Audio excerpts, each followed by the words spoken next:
Hey, what's going on, people? This is Samar. This is going to be episode 39 of the No Name Podcast. I got my man Mike Sykes over here. What's going on, Mike? What up? Happy Kyrie Day. Definitely. This is definitely going to be Kyrie Day. This podcast is going to be a lot of Kyrie / Cavs / Eastern Conference talk. It's the dog days of the NBA, but we just had a big trade. Kyrie Irving was shipped to the Celtics for Isaiah Thomas, Jay Crowder, the European big. It's. There you go. And the Brooklyn first round pick, which is ridiculous that pick was included in this. We're jumping right into this. Unprotected. That is a lot. That is a lot to give up. That is a lot. That is a ton to give up for Kyrie. A ton. What was your first thoughts when you heard the trade, though? Besides the fact that how much it was. The first thing I thought was that Kyrie Irving is about to go crazy this year in Boston. Like, I don't know if that makes the Celtics any better, but with the way that Isaiah Thomas was popping off in Brad Stevens' system, Kyrie Irving is about to have a lot of the same results. I think it's a good fit. I think he's a good fit on the Celtics. Like you said, I do think they gave up way too much. I think Cleveland made out really, really well for themselves. And in a way, by the way, I did not think that they were going to. Cleveland destroyed that trade. Jesus Christ. I'm with you in some of that. Like, I do agree that Kyrie is going to have a big year this year. I don't know how much his teammates are going to like having Kyrie there as much as they had like having IT there.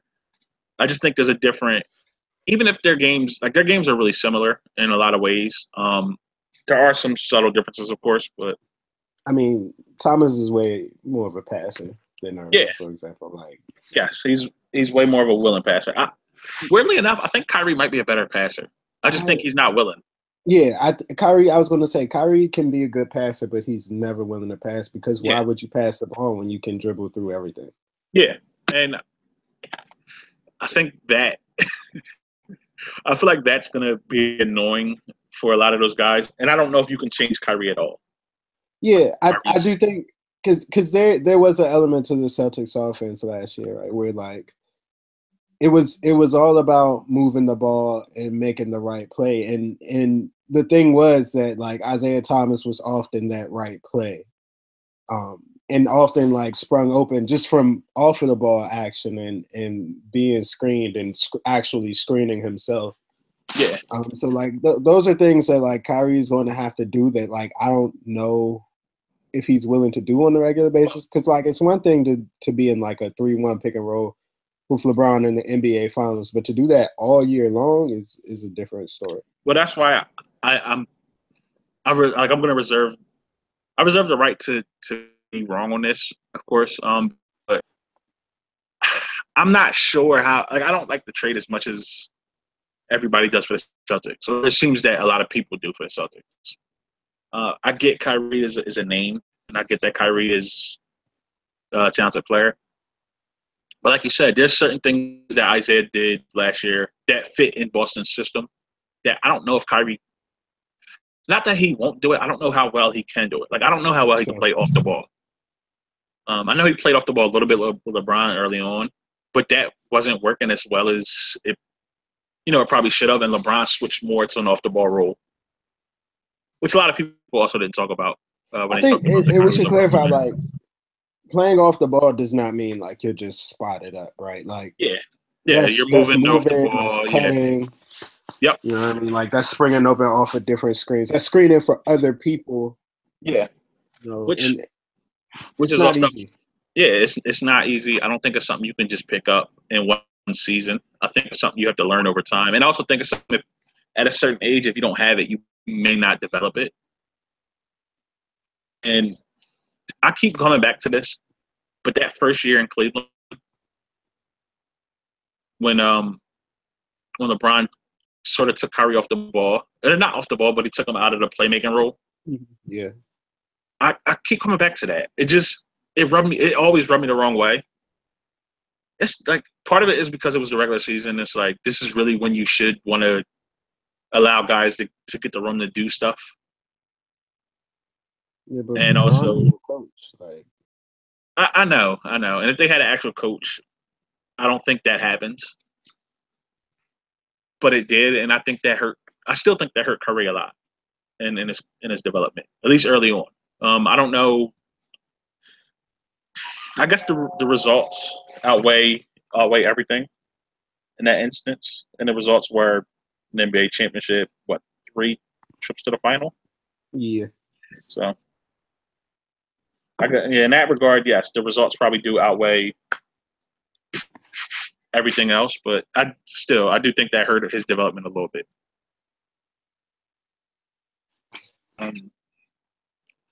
But back to the trade. So in terms of just raw numbers, Kyrie and LeBron, Kyrie and Isaiah Thomas, their numbers match up a lot, right? It's just more so style of play, things like some more. If you go into more raw data, things like that, then that's when you start seeing the subtle little differences. So that's going to be interesting to see. The other thing too, for me, and I know before we started the podcast, you spoke about it as well. Jay Crowder being involved in this trade, that was interesting for me. I didn't know why. Like, I felt like, I mean, it's great to have both Jaylen Brown and Jason Tatum on the roster, right? But like, I don't know, man. Like, if you, because the Celtics are a team that I feel like can win games right now, even though like it doesn't feel like they're building toward that. They're kind of like teetering the line on both. I felt like they could have moved either Brown or Tatum in this deal rather than Jay Crowder, because I don't know. Crowder is on one of the best deals in the league and is it one up, or it probably is the best deal in the league? Well, yeah, sure. Or Isaiah, because Isaiah's on it last year. Yeah, Crowder's what, 2 more years or another 3 year after this one? Yeah, until 2020. Oh, yeah. So yes, that is an amazing deal. And for Cleveland, them getting Crowder for me is big too, because that small ball lineup now that they go with, yeah, that lineup is a lot better. It's gonna be nasty. It's gonna be nasty. Yeah. I mean, Isaiah Thomas, whoever at the 2, whoever you want to put. Yeah. Bron, Crowder, and Love or Thompson or Thompson. Jesus Love or Christ. Thompson. Like, that's a good lineup.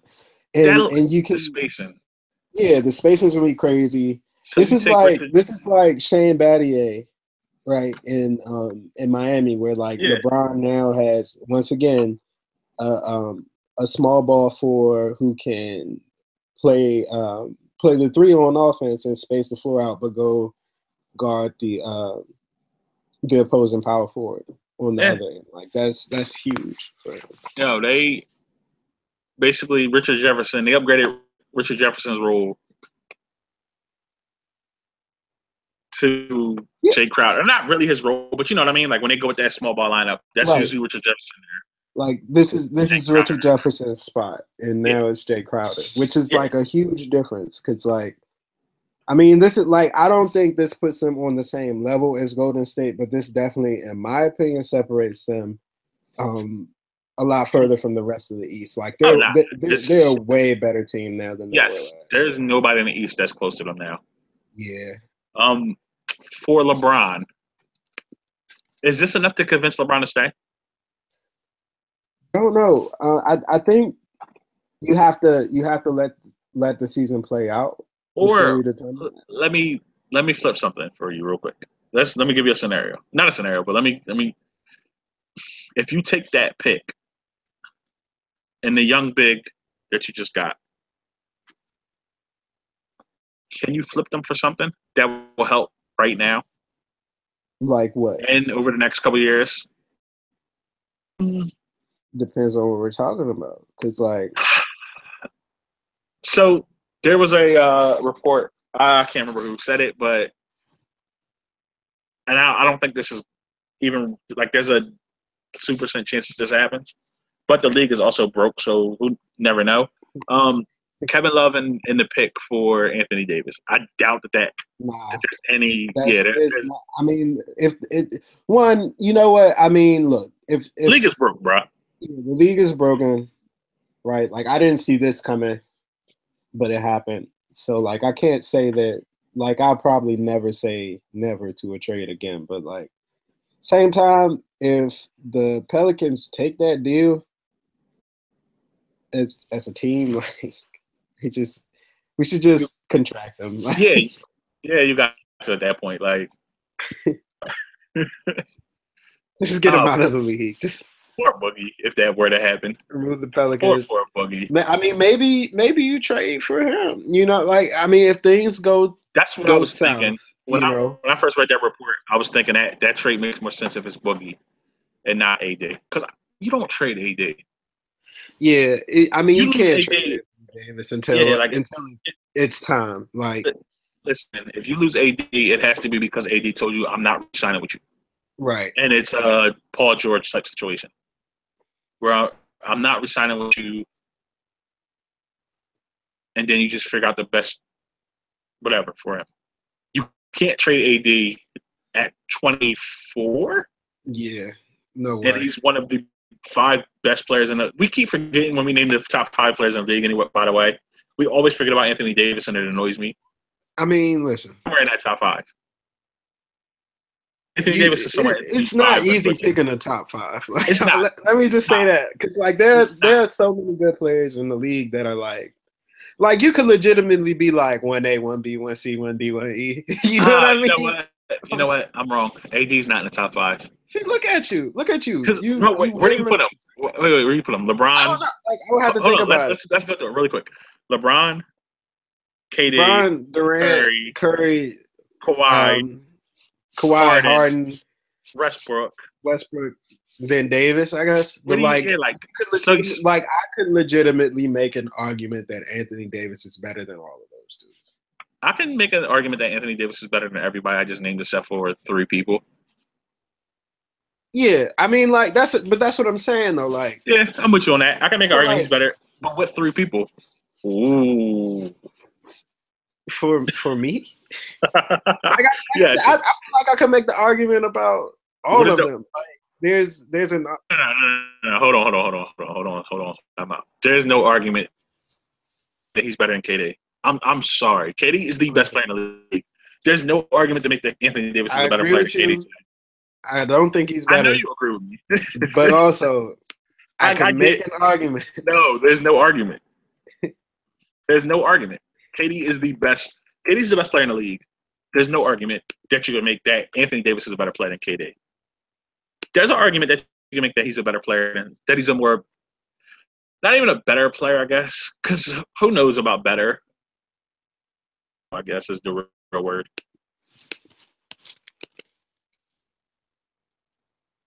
Is he more valuable than? If there was a trade, if all 7 of these guys get traded today, who gets the most return? Probably Davis. I think so too. Younger. Probably. I would go with him. I think it's him, LeBron, KD. Oh no, Curry. Rudy Gobert hit Isaiah. Oh no. Yeah, he hit the retweet of that the tweet that he sent out. Oh no, that's not right. That's not right. Wait. Stay on topic, bro.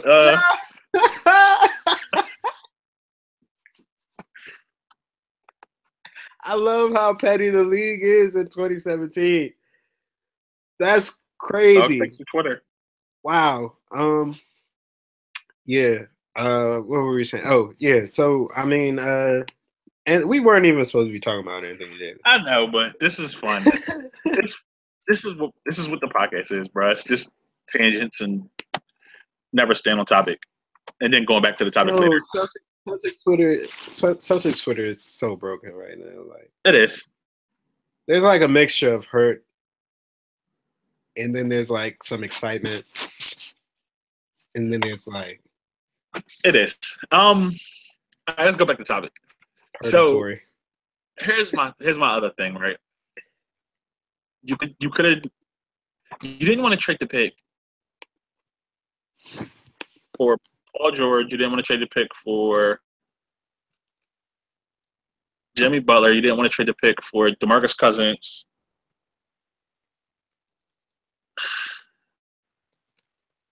See Jay Crowder, the European big, and the pick for Kyrie.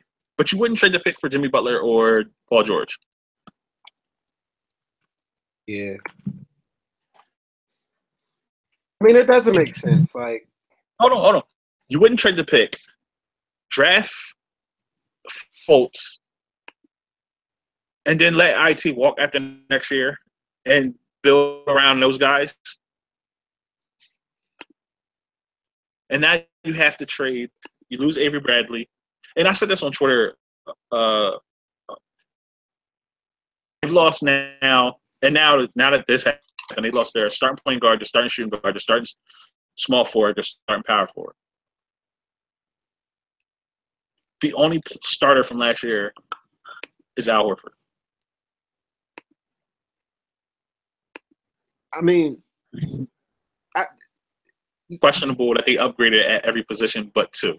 So okay, that's what I was going to get in. I was going to ask you, did you feel like they upgraded at any position, right? Like, because point guard, I don't know. Like we said, it all depends on how Kyrie takes to the system, right? If Kyrie doesn't take to the system, this can end really horribly.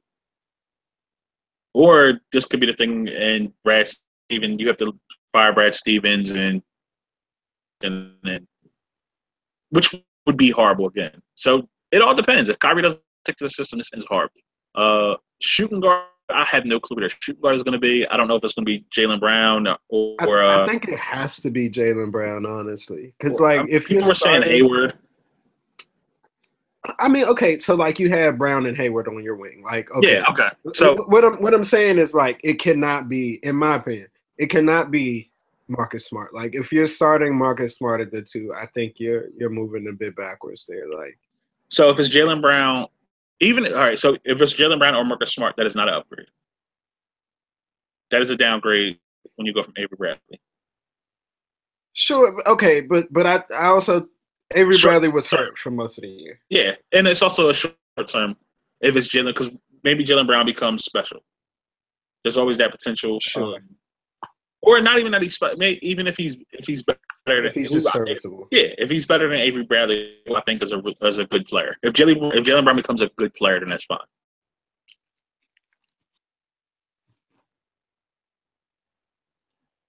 You upgraded at small forward, clearly. You upgraded at power forward.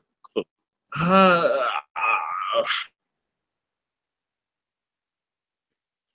mean, did you upgrade at power forward? So I know he's a better player per se, but did you really upgrade at power forward? I mean, you can definitely argue, but like, it's tough to say. Well, I mean, in terms of on the court, it's probably an upgrade, right? In terms of from everything that I've read about Amir Johnson, great locker room guy, great chemistry guy. Yeah, he was the guy that everybody went to when they had issues with stuff. That even though it's not tangible in terms of numbers, but it's tangible on the court when you watch them play. Right, stuff like that is changeable. When teams lose those kind of guys, those super glue guys. Yeah, but you can find another. But it also takes time for that to develop. Right, you don't just wake up. Is it clear who is going to even start at power forward for them? Morris. Is he going to start at power forward? Because, I mean, okay. I mean, if that's okay. I mean, who else is there? Yeah, because they're just a team with a bunch of wings. Which is like, there's no. Al Horford's a good rim protector. Al Horford's a really good defender, right? I'm not gonna say he's a good rim protector, but he's a really good defender. He's good at calling out things on the back end. He's good at switching. But is he a rim protector per se? No. They don't have a rim protector. I think they lost a little bit front end defensively. I don't know if this team is better offensively and defensively than it was last year. And I think they'll be better offensively, but I don't think they'll be better defensively. Which is like not saying too much because I mean they were 13th defensively last year. Yeah. That's what I'm saying. Like they weren't a good defense. They were a decent defense last year, and now they're probably a little worse than that. So it is just the fact that they were. Boston had a chance to add Hayward and another superstar wing player. Yep. Passed up on it with nothing. Came away with nothing because you didn't want to pull the trigger on. And that's the other part, right? This is the part that annoys me the most. You didn't want to pull the trigger on the Paul George or Jimmy Butler trade until you figured out what was going on with Hayward, right? Why? I need a reason as to why you do that. You can't say it's because of cap space because you can make moves to free up some cap space. You have 1 million picks. New Jersey will take, or why am I calling New Jersey? Brooklyn will take on contracts for picks. There's teams that still will take contracts on for picks. Hell, the Sixers probably will still do it before they were able to sign JJ and Amir. I'm pretty sure the Sixers would have did it too. Yeah. There are teams that you can find that will do that still to this day. So you can't say it was because of the cap space because you can free up cap space easily. Would you not make? I don't understand why you don't make that trade. Yeah, I don't have a reason. So now you go into the season with Isaiah Thomas, Jimmy Butler / Paul George, Gordon Hayward, whoever you sign at power forward or wherever you do at power forward, Al Horford. You still have the number 1 pick, so you draft Fultz. So now if you don't want to re-sign Isaiah, you're not stuck. You have a point guard of the future. You still have Jaylen Brown. You still have Marcus Smart. You still have Zizic, or however you pronounce it. I can't. You have a ton of options. That sounds a lot more appealing than Kyrie, whoever you have at 2 guard, whether it's Jaylen Brown or Marcus Smart, Gordon Hayward, whoever you start at power forward, and Al Horford. That sounds like a team that can compete. The team you have, I don't know. I don't know. I mean, the team that they have right now is definitely built more toward the future. Yeah, I would say than anything else. But even then, if it's built toward the future, why did you give up the Brooklyn pick? If you're saying your timetable is not this year, because they got the Lakers pick from y'all. It's 2 through 5 protected. So 2 5 protected. Like, I mean, if it's 1, you don't get the pick. If it's 6 or over, you don't get the pick. I guess they're good with that. I mean, all right. Am I saying about? No. Yeah, it's if it's 2 through 5, that's the only way they get the pick. If it's 2 through 5, if not, next year's Kings pick becomes the Celtics. So again, you don't have to give up your pick. I don't think you had to give up your pick for that trade to happen, the Kyrie trade. I really don't. Now, if you're Cleveland, you're in a beautiful position. You brought in somebody for LeBron this year. You brought in a team that's probably better than your last year's team, right?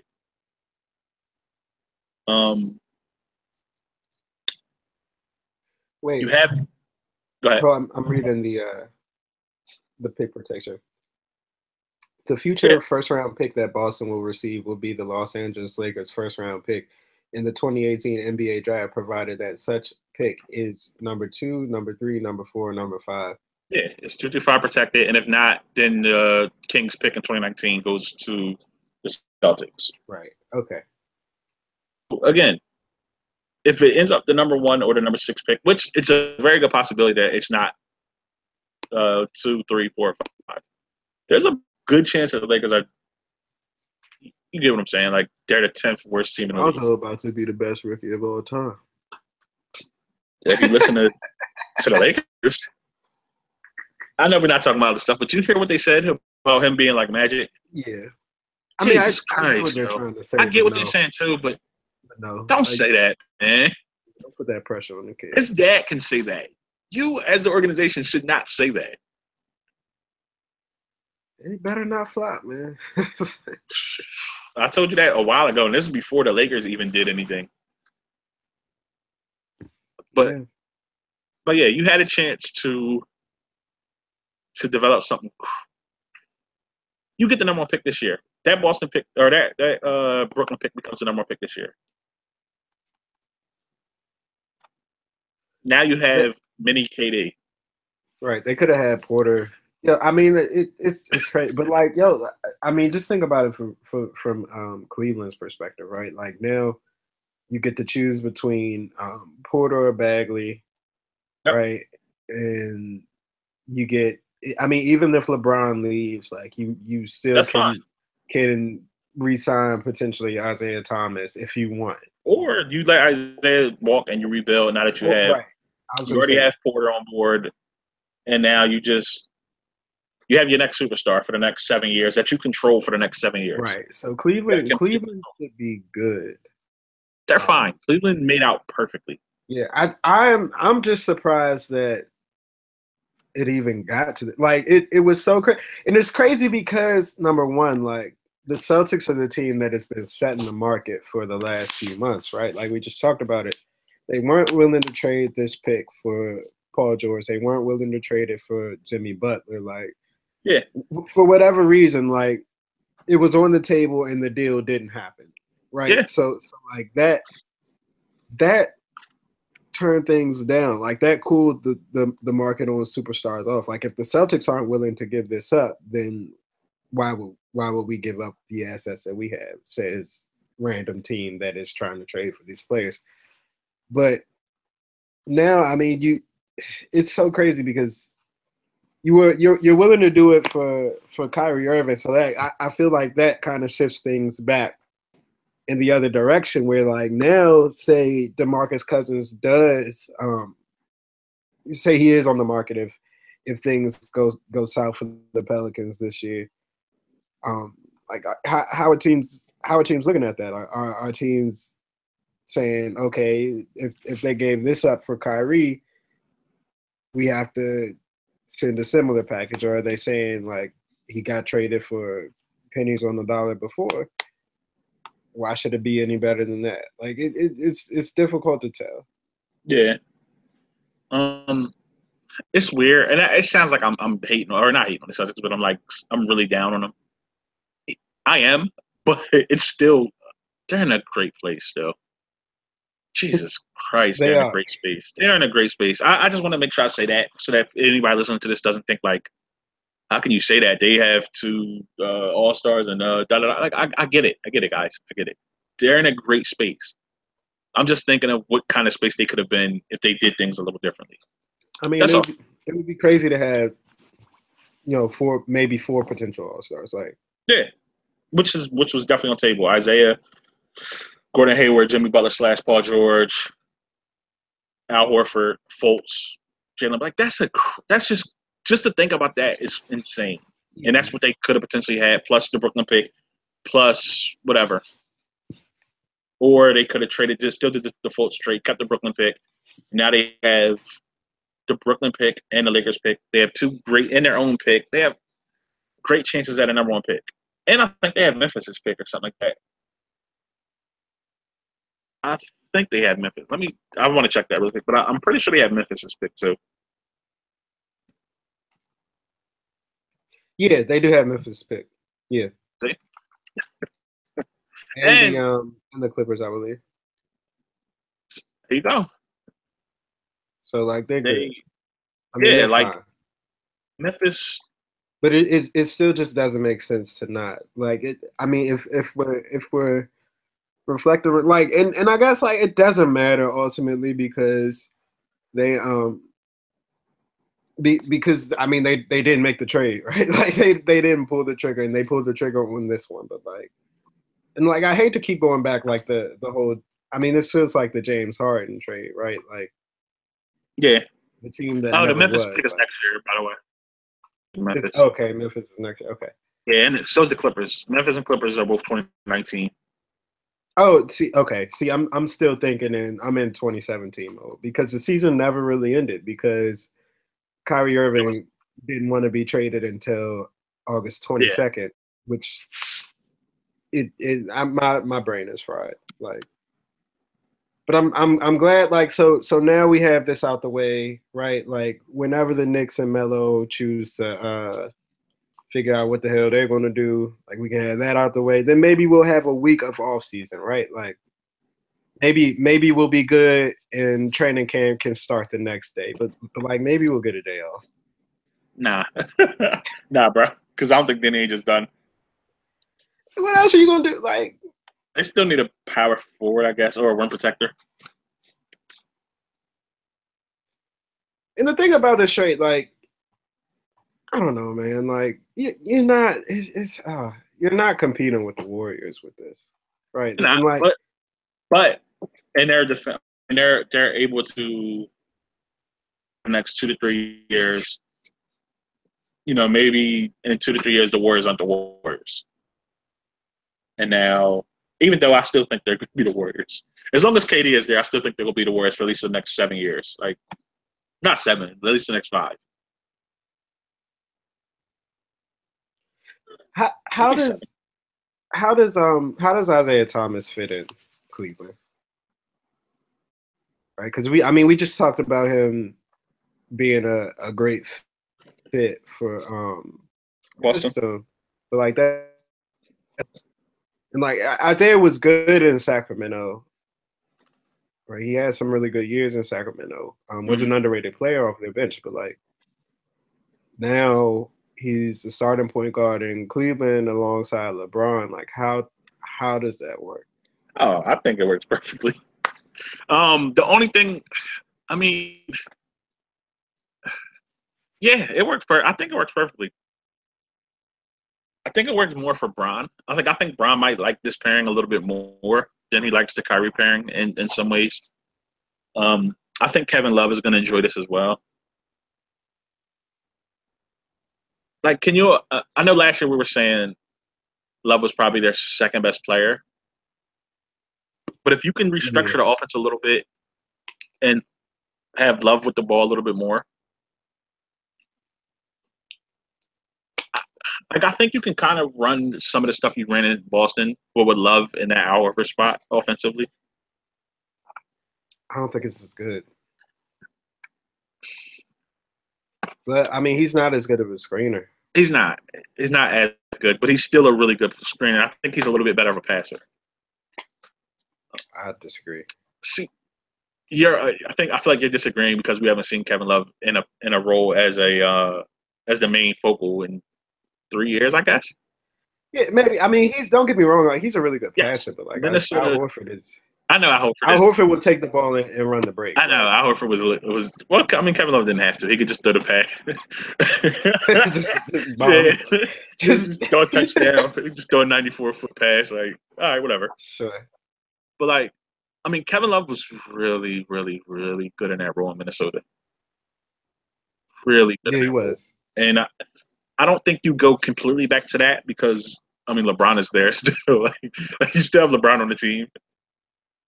But I think you can kind of involve Love a lot more now. I don't think Isaiah is the type of player where I don't know if Isaiah really cares about that part of it. Like Isaiah just wants to I feel like he just wants to play and win and not saying he doesn't care about his numbers, but you know what I mean? Like I don't think if he scores 20 a game instead of 25. Yeah, I think he's good with that. Yeah, I don't think he cares at all. That's what he did before. Yeah, and if his If his usage drops even a little bit more, I don't think he cares about that either. It's like, all right, whatever.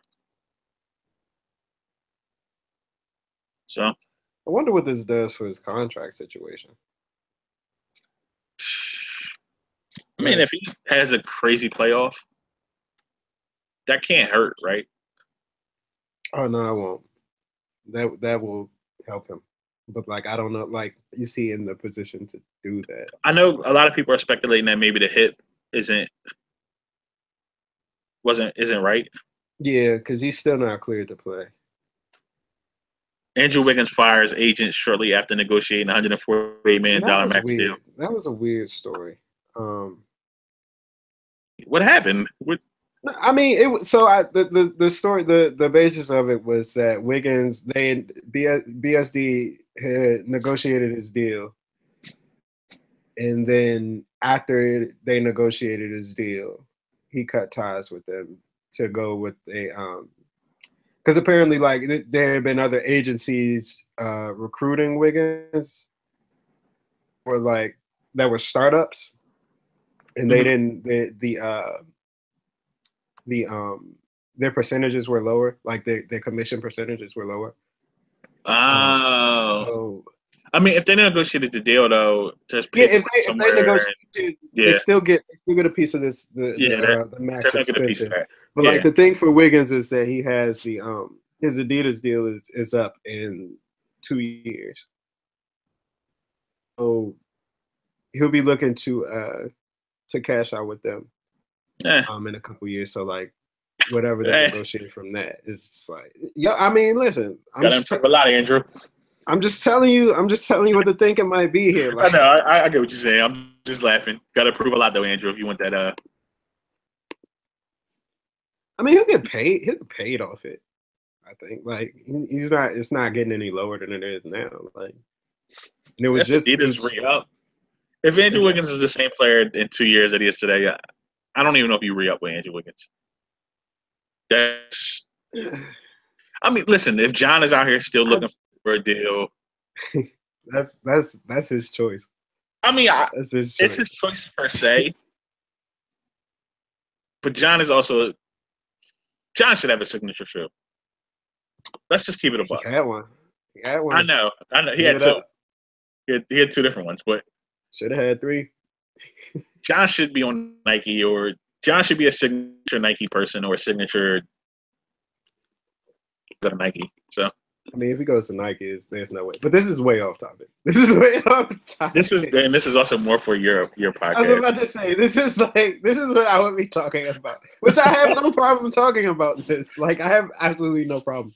Dude, but I mean, it's still the NBA offseason, bro. Like, like I know Kyrie just got traded, but like, how long can we go about saying the same, like, talking about how shocked we are that this trade happened? Here's the thing. Here's something. Phoenix. What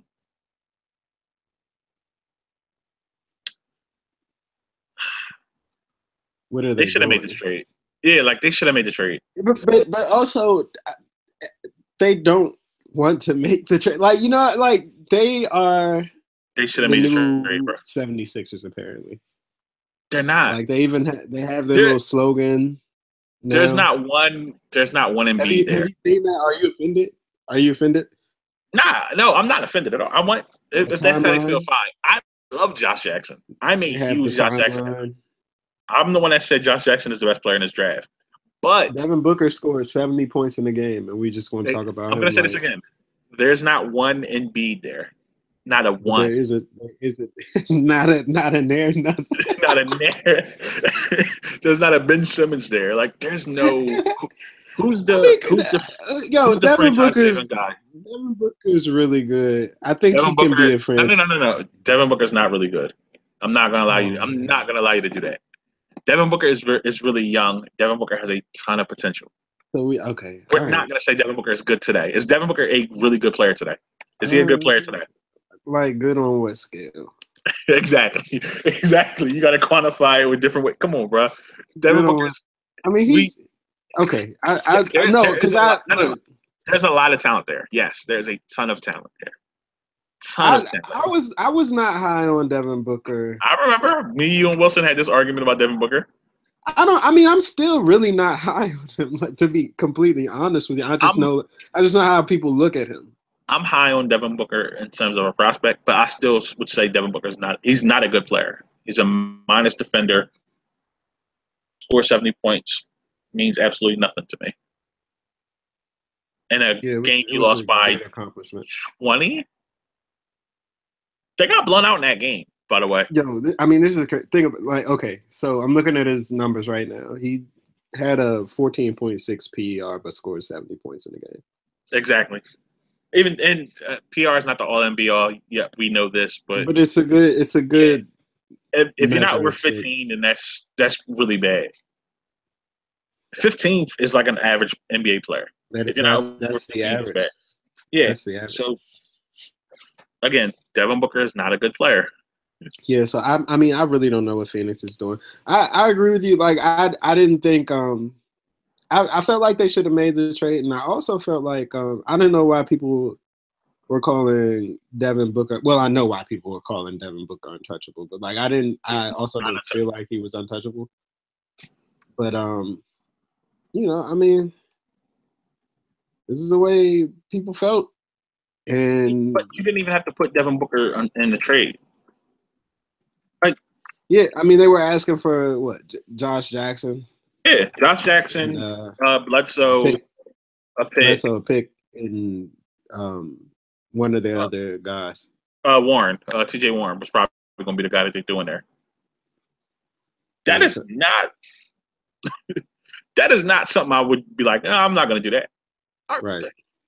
And again, I'm the guy that's not that high on Kyrie, and I would do that in a heartbeat. But I think the thinking behind that was like, okay, we get Kyrie Irving for 2 years, but like, can we really build a team that is competitive around Kyrie Irving in the Western Conference in 2 years? And the answer is no. Like, it's unequivocal. No, it's not. The answer is no. But you get Kyrie, and now maybe next year you're able to bring in DeMarcus Cousins. Maybe you're able to. You still have a ton of young assets. Maybe you're able to flip some of these other young assets that you have for something. We just seen Jimmy Butler get traded for an injured Zach LaVine, Chris Dunn, who could not see the floor last year, and the 7th pick in the draft? Yep. And I swapped you my pick, and you gave me the 16, even though you were the one trading the megastar. Yep. We just seen that happen. We just seen Paul George get traded for Oladipo and Sabonis. This just happened. So you can't sit here and pretend like once you get Kyrie, there's nothing else you can do. Oh, we traded Josh Jackson and our pick for Kyrie. We're stuck with Kyrie for the next 2. No, you can make other moves. Yeah, I don't know why the Suns didn't do this. And you have untouchable Devin Booker, apparently. Untouchable Devin Booker. Yo, why didn't I guess that's the only team. Ever since Cleveland, since New York, Melo said he didn't want to go to Cleveland. I guess that really was the only team. Yeah. Which is also funny. Melo said not to Banana Boat. To one of his Banana Boat brethren. I think it's because he doesn't know if Bron's staying there. Like, Oh, no. That's the reason. But Melo up.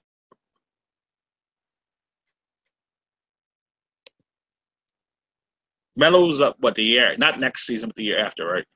They can opt out. Let me check. I think that's accurate, but I just want to be sure. Also, newsflash. I would rather be anywhere than New York right now if I'm Melo. I don't care where you send me to play. Why? If I'm Melo, after the last 2 years, everything that they did to Melo. That was Phil Jackson. He's gone. You can't say it was Phil Jackson. Phil Jackson wasn't the only one in that organization. But Phil Jackson was the decision maker, though. He likes New York, man. Like, I'm not going. Yeah, he's okay. So he can be up after this year. So play out this year, and then opt out. He has an opt out. There you go. So that wasn't the reason. Melo doesn't want to play in certain cities, which is fine. But you're also going to play in New York this year. No, you're not getting traded. Wear a hoodie all year. That's all I want. That's all I want. He's not getting traded. Maybe he will, since he's not getting traded. Yeah, I don't. It sucks that he's not getting traded too. I wouldn't have minded him in Washington. I felt like that would have been Melo. a solid look for him, but you know. Yeah. Oh man, so HP just tweeted it. Chris Paul is a Rocket, Paul George is a Thunder, Kyrie's a Celtic, Isaiah's a Cav, Jimmy Butler's a Wolf. All this is off season. Yeah, this offseason has been crazy. This offseason has been crazier than most, I feel like. This offseason, last offseason was probably crazier because of the money. Yeah.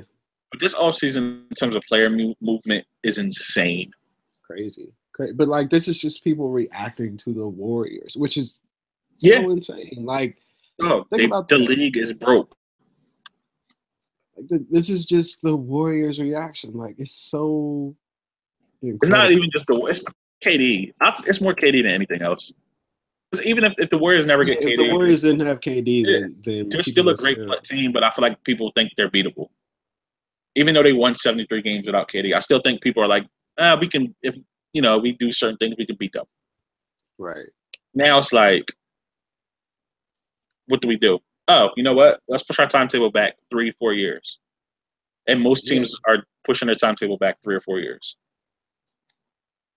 Unless you already have your super mega star like Houston, and you can't push your timetable back because James Harden is going to walk. So.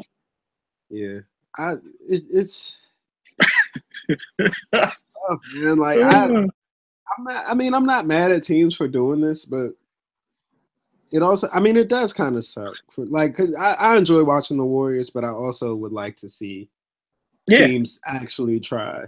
You know, and I feel like in the case of the Celtics, where they could have had 4 potential All-Star players, like I thought that would put them over a hump. That would have put them over Cleveland for me, and that was the first hump. After that, you have to get past Cleveland to even be in the ballpark of the Warriors, right? So that would at least put them over Cleveland for me. But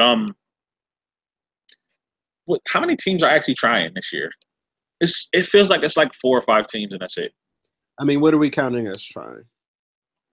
Teams that are actively trying to improve in order to play with the Warriors. It's probably not even. It's probably 3.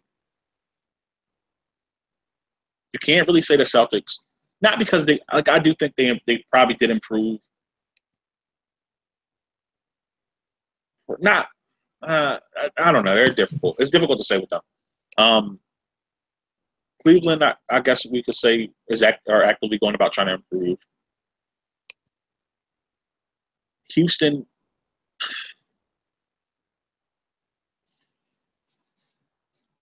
I have a take.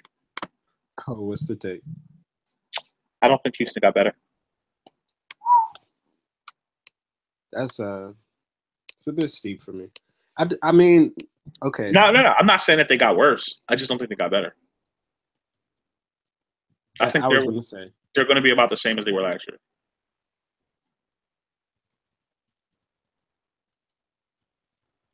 A second round knockout.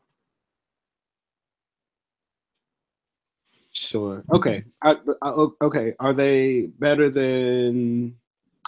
They're better than OKC. I don't know. I don't think so. I think so. I think they'll be better in the regular season. I don't know. I love Paul George. Yeah.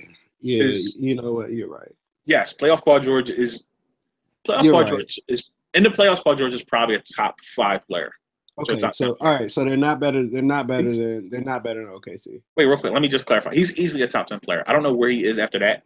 He's easily a top 10 player in the playoffs. Every single time. Yo, he's and as then like, unguardable as and they then in come. the last 10 seconds of the game, he is like a bottom Yeah, 10. Like yeah. I don't know, man. It doesn't matter now. He got Westbrook now. So So crazy. Like what? What? doesn't matter. Paul George? Like what? Doesn't matter. None of that matters. Westbrook is there. It's fine. It's everything is fine. Westbrook is there. But Paul in the playoffs, Paul George is a top 10 player. Paul George he's as unguardable as anybody you name outside of KD and LeBron, probably. Other than those two guys, he's probably as unguardable as anybody else in the league in the playoffs. Who else is there? You said Oklahoma City. Are they better than the Spurs? Will probably be the next question, right? Yeah. Probably. But again, when the playoffs come, bro, they beat them without Kawhi. Like doesn't make sense, man. Like I don't know, man. I do feel like Chris Paul changes some things for them, but like it doesn't. It makes them more talented, but it also doesn't address the needs that they had last year, which were like that's why I think they're the same team. Yeah. But like they lost to the Spurs without Kawhi, and Kawhi dominated their whole series when he played. So I don't know. Again, when we talk about this again in the playoffs, Kawhi was the best player in the league. During that run for the Spurs, he was the best player in the league. So I don't know. If Kawhi's going to be the best player in the league next year in the playoffs, are they better? Are you better than when the Rockets were the best player in the league and probably the best coach? Okay, so all right, so they're the fourth seed. Are they? Probably. Who's next? Give me another team in the West. Minnesota. They're better than Minnesota. Denver. Better than Denver. Hold on. They're better than Minnesota unless Andrew Wiggins makes a mini jump. And if you know what, I'm taking that completely back. Because if Cat is Cat from the second half of the year, and Jimmy Butler is still Jimmy Butler, and if Andrew Wiggins can make a slight jump, Cat was good. Cat just got if he just plays defense. Well, yeah, that too. I mean, that's for everybody on Minnesota. Yeah, if that team could defend, man, like I think they will. Tibbs defend. Well, Tibbs' system is hard to get, so I think that first year was and they're also all young. Yeah, that too. They added Jimmy Butler. They added Taj Gibson. They added they might. I mean, they still don't have no shooter, but they might cause some problems. Yeah, league-wide. I mean, listen, like, bro, when the playoffs come. Yeah, I mean this year I'm excited for this year. So am I. I'm excited for this year, even though the Warriors might run through everyone. Like you said, Denver next, right? I'm just rattling teams off in my head. They're better than Denver. They're better than Denver. They're better than the Clippers. They're better than. Even though with the Clippers, hold on, hear me out. I think it's over. I do too, but there's a big if Blake. What if Blake goes back to what was it? MVP, what was it? 15. MVP runner up Blake. Yeah, like what if he goes back to that Blake? That would be fun. First of all, it'd be fun to see again. Also not playing until December, so whatever. Whatever. Yeah. And Gallinari also hurt his hand, and yeah, I mean it's already looking like it's looking like the worst case scenarios for the Clippers. And DeAndre Jordan is probably leaving the minute he can. Yeah, he tweeted some about Kyrie. About somebody made a picture of Kyrie's jersey and put up, like they do the fake "we're gonna burn the jersey" thing. Yeah. He put up somebody put up a picture like "thanks for the memories" or something like that. Instead of, they put like a note on his jersey instead of burning it.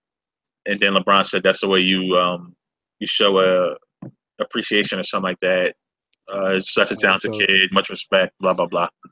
He was very, so, very, yeah, he was so very that, political. please do that to my jersey next year when I'm dead. Yeah, that was exactly what that was. Also, LeBron is probably happy as hell right now.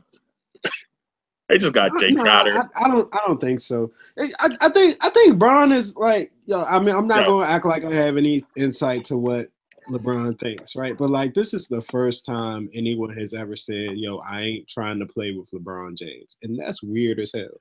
For LeBron, it's weird for us.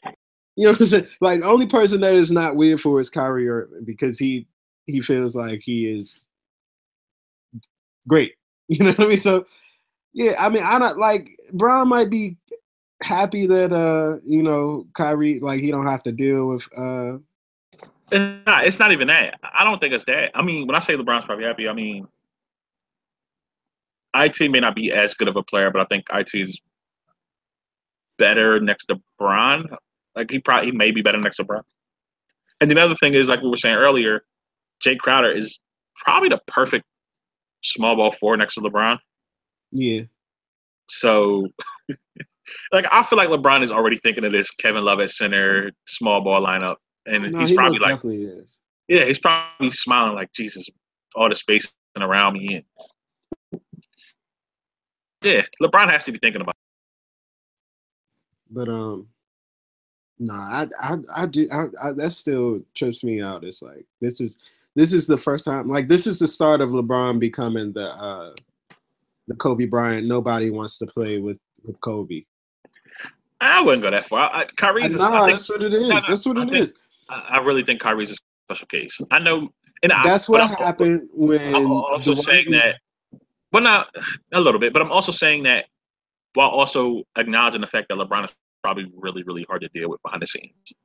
Oh, definitely. Really hard to deal with behind the scenes for his team. I had a tweet the other day, which like I'm still thinking about now. Like it is so crazy how every time LeBron leaves a situation, the team just breaks down.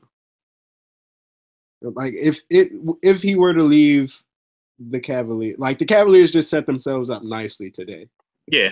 But before today, if he were to leave the Cavaliers again, it would all go to trash. Everything would go to hell. I mean, it's weird. Even like that happened in Miami is the weirdest part for me. Yeah, and Miami's like that case was because I mean, like I feel like if they kept if Bosh wasn't unhealthy, like if the Bosh thing never happens, it's probably different. It would be different, but at the same time, like D Wade broke apart, he left. The Dragic trade went down. They mortgaged their future for him, and then he wasn't that good in the immediate. Like, he was good last year. He wasn't good next to Wade. Yeah, he was. He definitely wasn't good next to Wade. Like, that wasn't a good look. I don't know. I feel like Whiteside would still have the same growth there next to LeBron. Like, maybe he would be even better. Or maybe he wouldn't. I don't know. But, he probably would have the same growth. I feel like he'd be a little bit better. He'd be like a super Tristan Thompson. Right. But like I just think it's interesting though that that it just keeps happening. Like it makes me think about what it is to play with the Cleveland thing. The Cleveland thing the first time, it's been well documented. LeBron behind the scenes, LeBron was a nightmare, right? For them, and the organization also placated to everything. But no, I'm not putting it all on LeBron because the organization definitely did everything LeBron asked. And I don't know if you can do that as an organization because once that guy leaves, he takes everything with him. And they also did a horrible job at building around. There's a lot of things about the Cleveland thing the first time that they did absolutely. Yeah, I was going to say they did a horrible job building around him, and also like I felt like the narrative afterward was LeBron like he was a terror to deal with, and him and his crew were like so terrible. But like I also felt like that was just them manufacturing something so that they could say we ain't want LeBron anyway. I think a little bit it was them.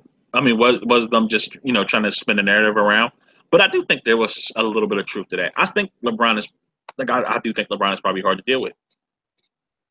I mean, but that's just because he, as a player, LeBron is like he he likes to have control. Yeah, which is and, like, but that's what I mean by hard to deal with. I don't think LeBron is like an asshole who's like, it's my way or nothing else, or you can't like. I don't think it's that, but I do think LeBron wants what he wants. You know what I mean? Like, you know what I'm saying? Like right. LeBron knows what he wants, and he knows how to get it, and he's going to go ahead and get it. And you, as an organization, you're either going to help him get it or you're going to get out of his way. Right. And when I say he's hard to deal with, I don't mean from a standpoint other than just if I was running an organization.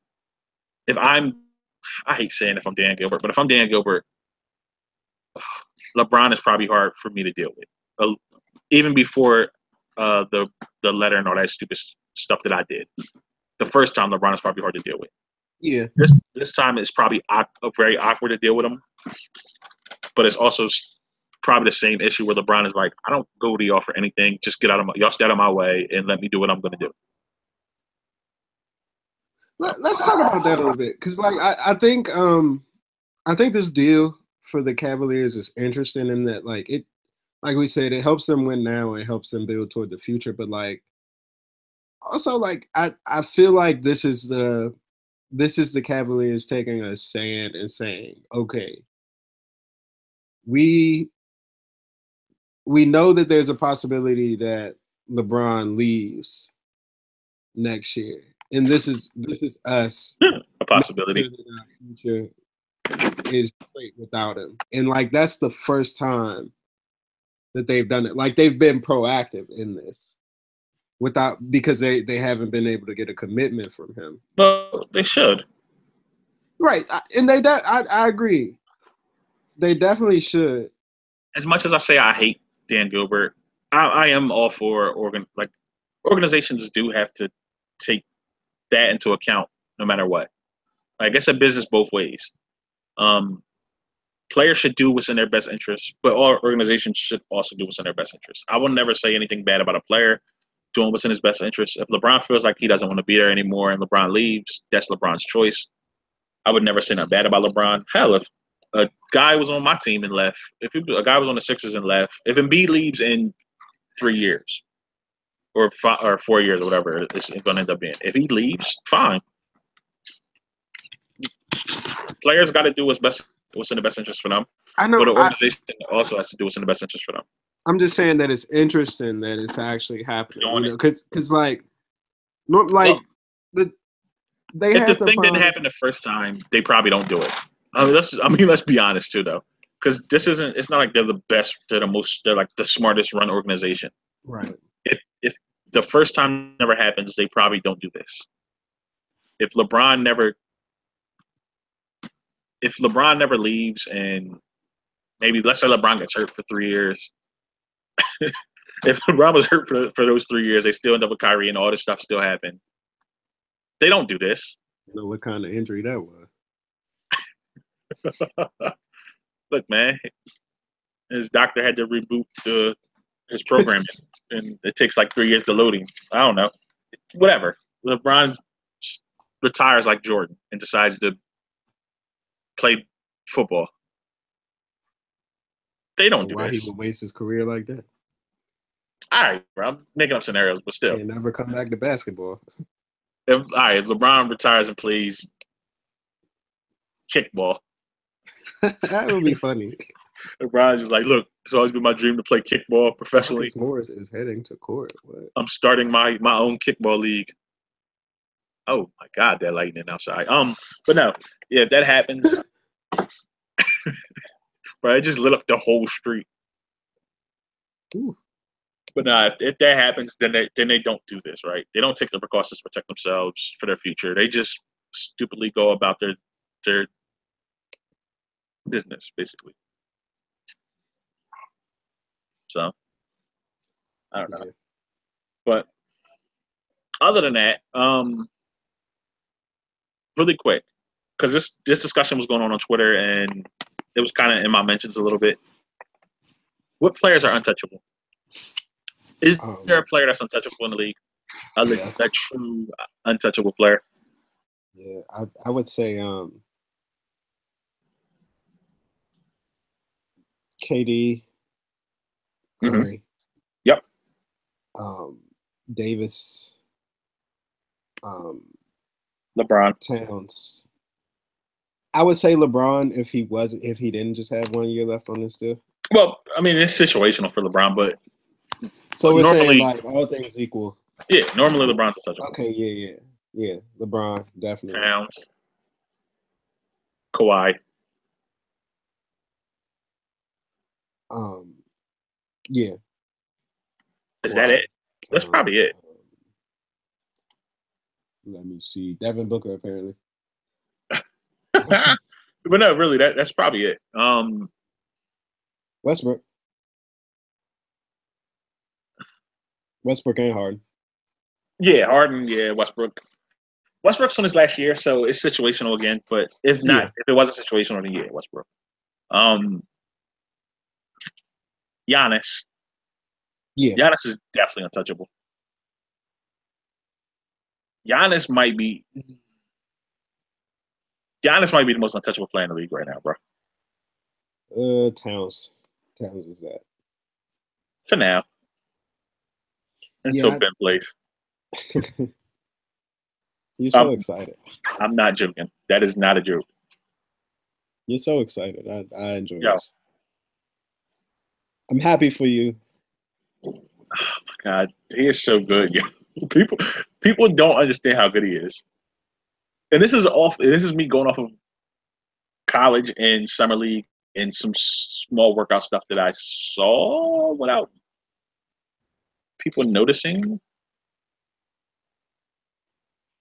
Jace.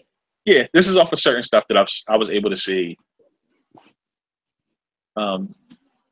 Being affiliated with certain people. So. Certain people. Sources show me some stuff. I went to one of his, not really a workout, but not a workout per se. So you really need to get on this breaking news stuff. Oh man, I can't, because people would know. People in the organization would know who I get it from. So fair enough. Yeah. Get a news source.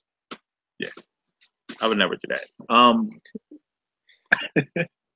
But yeah, I think that's it though. That's probably the list of untouchable guys. It's all season. Other than crazy trades happening, there's really nothing to talk about other than that. Other than the crazy trades, which we spoke about it in length. So on that note, this has been another episode of the No Name Podcast. Sykes, you got anything you need to plug? Follow me on Twitter at Mike D Sykes. I have been tweeting all my content. I have a Twitter moment of content. Damn it! I meant to ask you about the NBAJ. The what? Am I saying the wrong? NBAJ, right? Oh, NABJ. NABJ, okay. National Association, not National Black Association. I don't know. With some germs. NABJ. I meant to ask you. We'll do another podcast and talk about it. Yeah, definitely. We should definitely do a pod on that. We'll definitely do. Come to Detroit next year. Oh, I'm going. I actually have to get information from you so I can make sure I am going. I'm definitely going next year.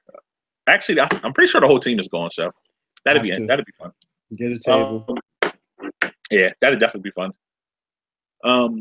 But yeah, other than that, yeah, definitely follow Sykes on Twitter. Follow me on Twitter, SGains15. Is it 15? Damn it, SGains31. Keep switching it. No, I haven't switched it in a while. I just keep forgetting. SGains31. And yeah, other than that, we out, people.